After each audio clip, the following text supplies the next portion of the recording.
The fight against wildfires continues in Los Angeles, and officials are already concerned about what comes next here. This video right here is of a burn scar, the Mountain Gate area there, places where the fire burned out all of the brush, then become susceptible to debris flow and mudslides when the rain is heavy. 24 people are now dead in the fires, a number that could still rise. NBC's Jay Gray has more from Pacific Palisades.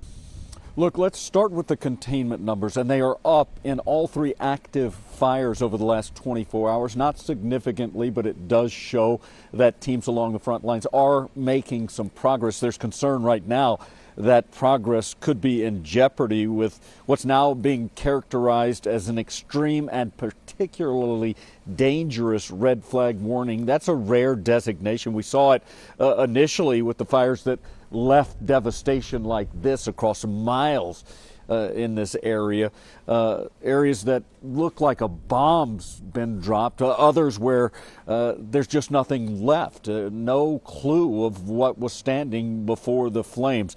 The winds, again, expected to intensify dramatically over the next several days with gusts that could reach 70 miles an hour or more. Not the 90 to 100 we saw initially, but still strong enough to really re-energize the fire where it is burning out of control at this point, enough to spark embers and spread those embers into new areas.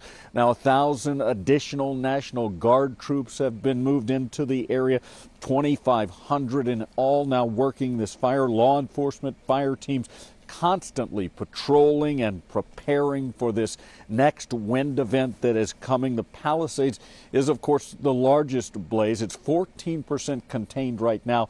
And so the opportunity for this fire to spread is something that's really concerning as they again prepare for the strong winds to intensify and continue at least through Wednesday. That's the latest here in Pacific Palisades. I'm Jay Gray, NBC News.